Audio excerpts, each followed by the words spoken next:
हे प्रभु, मैं तुम्हें साक्षी मानकर अपने हृदय से उन सभी बैरियों के प्रति क्षमा भाव लाकर सबको क्षमा करता हूँ, अपने चित्त को निर्मल करता हूँ, अपने आप को शांत करता हूँ।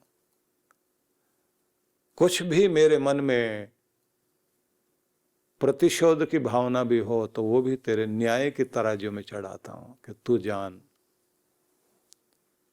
मैं अपनी तरफ से स्वच्छ हूं, निर्मल हूं, निर्भार हो गया। इतना अपने आप को शांत करना होता है। अब अपनी तरफ से तो कर दिया, अब दूसरों की तरफ से भी एक एक करके अपने माता पिता, बड़े बुजुर्ग, छोटे, मिलने जुलने वाले, संबंधों वाले, जिन जिन के साथ भी जाने में अनजाने में, जो भी जान के अनजान में किसी के भड़काने पर जो भी कुछ गलतियां हुई, दुख पहुंचाया, सबसे माफी, चित्त निर्मल हो जाए। अब आप निर्भर हो गए हो। बहुत लोग हैं जो जीवन के अंतिम भाग में पहुंचने के बाद में एक एक के दरवाजे पर जा करके मिल के आते हैं, गिला शिकवा सब की माफी मांगते हैं। क्योंकि कोई भी चीज अगर आपके अंदर टिकी हुई है, बैर विरोध कुछ भी, तो ये बात ध्यान रख लीजिए, वो बैर के धागे आगे तक जाएंगे। इस जन्म का इसी जन्म में साफ कर दो। जिंदगी आगे कितने दिन है, कितने दिन नहीं, खुद को सोच कर लो। आपने सब के प्रति अपने आप को निर्मल कर लिया तो उसके बाद यहां से कृपा शुरू होती है। सबसे बढ़िया तरीका होता है कि क्योंकि ये चांद्रायण करते हैं ना, चांद्रायण में भी ये आता है। चांद्रायण तप एक बहुत जबरदस्त तप है, हर व्यक्ति को करना चाहिए। उसमें भी क्षमा भाव आता है। तो इन्होंने जैसे जाकर के खड़े होके उनसे माफी मांगी और ये कहा कि मुझे माफ करिए। वो बोले क्या हो गया आपको? बोले यही तो मैं सोच रहा हूं, अब तक मुझे क्या हुआ था। और वो कहे आप ठीक तो हो? बोले अब तक तो नहीं था, अब ठीक हो रहा हूं।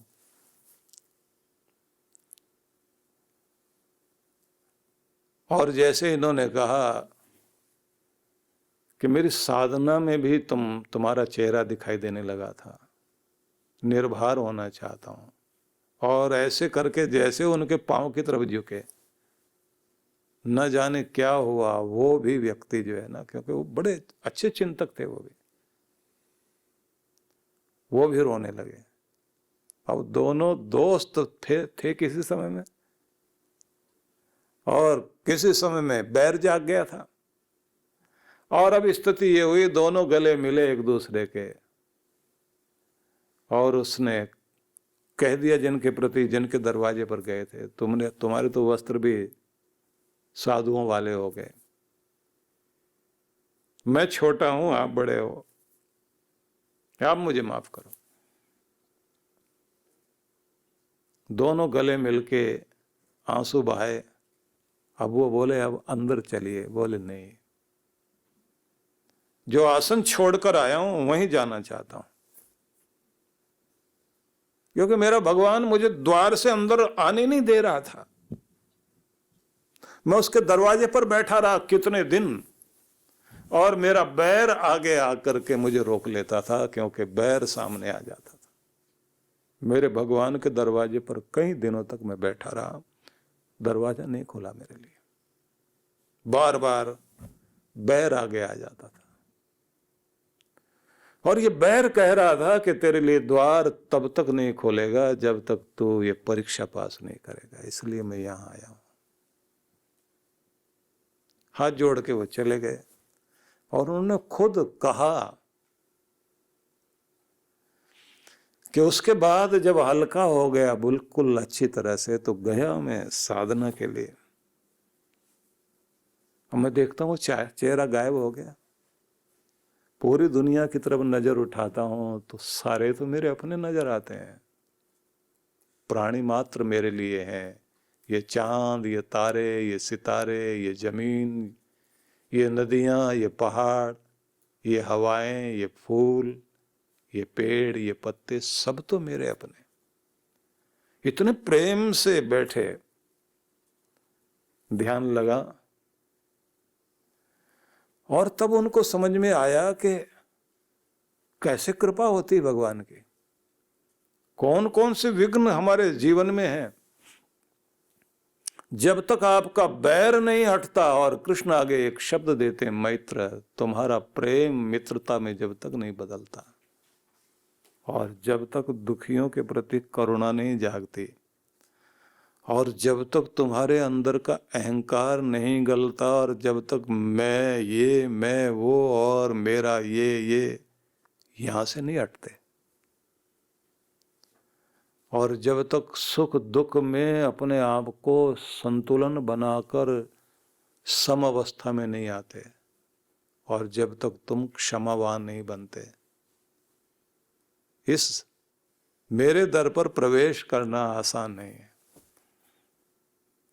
तभी तो प्रिय होगे, तभी तो तुम मेरे प्यारे कहलाओगे।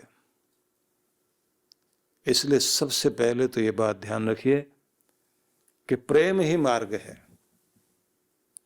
जब पूछा गया नारद जी से कि बताइए तो सही भक्ति क्या है,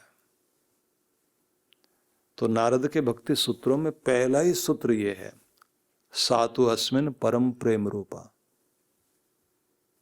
वह भक्ति क्या है? परम के प्रति अत्यंत प्रेम का नाम भक्ति है। आपका प्रेम परमात्मा की तरफ बहने लग जाए तो आपकी भक्ति वहीं से प्रारंभ होती है। और अगर आपके अंदर प्रेम की कमी है, या कहने चाहिए कि आपका ईर्ष्या द्वेष बैर भाव इतना बढ़ गया, सारा दिन आपका ध्यान वहीं, सोचिए किसी के साथ में बैर विरोध हो तो ये बैर आपके साथ साथ कितना चलता है। एक शहर छोड़ के दूसरे शहर में चले जाइए, वहां जाते सबसे पहले कौन याद आएगा? प्यारे लोग बाद में याद आएंगे, दुश्मन पहले याद आएगा। और ऐसे याद आएगा कि अमेरिका के आप न्यूयॉर्क में जाकर के मैनहट्टन में आप सेंट्रल पार्क में जाके खड़े हो जाओ, बड़ी सुंदर जगह है, प्रकृति का सुंदर स्थान।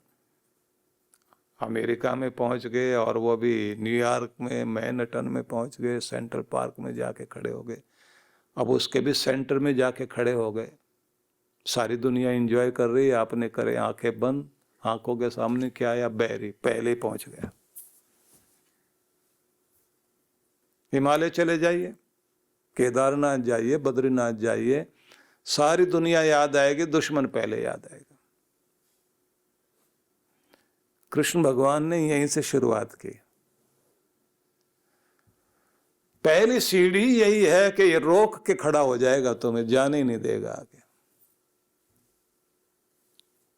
एक तरफ मेरा भगवान है, एक तरफ दुनिया है।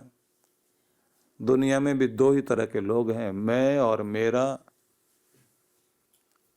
अब मैं मेरे में भी ये मेरा मित्र और ये मेरा शत्रु, ये मेरा प्रिय, ये मेरा अप्रिय, ये पसंद और ये नापसंद, इसका चेहरा देखना चाहता हूं और ये उजड़ के चला जाना चाहिए। एक बहुत अच्छा चिंतक हुआ है, शायद जर्मन स्कॉलर था, उसने एक बड़ी अच्छी रचना करी, मुझे ध्यान आती है। उसने लिखा कि मैं भगवान की प्रार्थना कर रहा था, और प्रार्थना में जो कुछ मांग सकता था सब चीजें मांग रहा था। जमीन देना, जायदाद देना, मकान देना, बाग बगीचे देना, सुंदर परिवार देना, अच्छे बच्चे देना, मेरा मान सम्मान भी देना। ये सारी चीजें जो गिनती की हो सकती थी, मैं सारी इकट्ठी की और सब रोज मैं बैठ के मांगू। का एक दिन ऐसा हुआ, रात को सोने से पहले फिर मैं प्रार्थना करके सोया। रात्रि में सपना आया, सपने में भगवान। अब भगवान सामने आया तो फिर मैंने वैसी प्रार्थना जैसी जो भी नोट कर रखा था, अच्छी सी सेहत दे देना भगवान, जमीन जायदाद देना, सत्ता संपत्ति देना, सत्कार देना, अच्छी संतान देना, घर गृहस्थी बहुत बढ़िया बना देना, बाग बगीचे भी दे देना। भगवान बार बार तथास्तु तथास्तु तथास्तु बोलते जा रहे हैं। अब मैं भी देख रहा बहुत अच्छे मूड में आज तो भगवान जो मांग रहा सब दे रहे हैं। और वो बार बार पूछते जाते हैं और बताओ और क्या चाहिए। मकान भी दिया, जमीन भी दी, जायदाद भी दी, बाग बगीचे भी दे दिए, तेरा परिवार भी हो गया, धन दौलत भी हो गई, तुम्हारा मान सम्मान भी बढ़ गया। अब मैं सोच रहा हूं और भी कुछ मांगना बाकी रह गया क्या। और आखिर में मैंने कहा भगवान हाँ एक काम रह गया वो और पूरा कर दे। वो बोले बोलो वत्स और क्या चाहिए। मैंने कहा भगवान बस एक काम और, बाग बगीचे बहुत अच्छे लगा दिए, फल लटके हुए हैं उनमें और पेड़ भी बहुत ऊंचे ऊंचे हैं, बस वो जो दुश्मन है ना मेरे वो रह गए। सारे दुश्मन उल्टा करके पेड़ों पे लटका दो, बस आखिर में ये और चाहिए, मजा आ जाएगा, बस ये और कर दो। और उसी के साथ आंख खुल गई मेरी। जैसे आंख खुली तो मैं बैठे हुए माथा पीट रहा हूं, ये मैं क्या मांग रहा हूं। और मुझे लग रहा असली मजा तो अब आया। अब आखिर में सारी चीजों से तो मजा ही नहीं आया, आखिर वाले से मजा आया, पेड़ पे लटके में उल्टे सारे। और अभी तो मुझे ऐसा करना चाहिए था, डंडा वंडा लेके मैं घूमता रहता, दो इसको लगाता दो उसको। और फिर मैं सोच रहा हे भगवान इतना कुछ अच्छी जिंदगी में, उसके बाद फिर मैं वहीं से शुरू करना चाहता हूं जहां से नरक की यात्रा शुरू होती है। नरक की यात्रा यहीं से शुरू होती है कि जब तुम दुख देना शुरू करते हो तो ये बात ध्यान रख लेना, बैर रखने वाला और दुख देने वाला आदमी दुखी ही रहेगा। इसीलिए तो ये सूत्र है, कौन है जो रोज नित्य प्रति दुखी। बोले एक तो ईर्ष्या करने वाला व्यक्ति, एक जो घृणा में जी रहा है, एक जो हर समय बेचैन रहता, संतुष्ट होता ही नहीं, तृप्त होता ही नहीं, एक वो जो गुस्से में रहेगा, और एक वो जो हर समय डाउट पाल करके रहेगा, और एक वो जिसकी रोजी रोटी उस पर डिपेंड ही नहीं करती, कुछ खुद की योग्यता ही नहीं, दूसरे की तरफ भी देखता रहता है। दुखी रहो। और कहते हैं अगर किसी दिन जीना आ गया तुम्हें तो तुम अपने आप को जो है ना सारी दुनिया को सीधा करने की कोशिश नहीं करोगे, तुम्हारी जो उल्टी खोपड़ी है इसी को सीधा कर दो, उल्टे को उल्टा कर दीजिए, सीधा हो जाएगा, रास्ता यही है। बोले बस यहां से शुरुआत करना। कृष्ण भगवान ने बड़े समझदारी से एक एक शब्द ऐसा रखा, पहले प्रेम, फिर मित्रता, फिर जो दुखी बैठे हुए उनके प्रति करुणा, उसके बाद बोले कि इसके बाद में फिर यहां से शुरू होगा तेरी अकड़, तेरा मेरा, कि यहां सारा ठीक करो, पहले यहां से चित्त की शुद्धि चाहिए। अब पतंजलि ऋषि से पूछा महाराज प्रभु की ओर जाने के लिए, बोले चित्त कोमल करो। अब क्या तरीका है? मैत्री, करुणा, मुदिता, उपेक्षा, उन्होंने यहां से शुरू किया। तो इसलिए आपसे ये कहना चाहूंगा, पूरी जिंदगी बीत जाए और आखिर में जाकर के समझ में आए कि अब जीना समझ में आया था लेकिन बचा ही नहीं। अच्छा हो जब समझ में आ जाए ना, वहीं से शुरुआत करो। क्योंकि मैं ये कहा करता हूं कि सवेरा वो नहीं कहलाता जब दिन निकलता है। जब आप जाग जाते हो आपका सवेरा वहां से शुरू होता है। हिमालय की गोद में पहाड़ों की वादियों के बीच व्यास नदी के तट पर मनाली ध्यान साधना शिविर। जन्म जन्मांतरों की पीड़ाओं से बाहर निकलने के लिए चांद्रायण अद्भुत तप है। इस बार के ध्यान साधना के लिए कुछ विशेष कार्यक्रम रखे गए हैं। एक तो नित्य साधना कराई जाएगी, दूसरी होगी डिवाइन ब्लिस मेडिटेशन, तीसरी जो है वो दिव्य शक्ति साधना कहेंगे, जिसका मतलब होगा कि आप जो है विश्व शक्ति से कैसे जुड़ सकते हैं, और साथ में वॉकिंग मेडिटेशन भी इसके अंतर्गत होगा।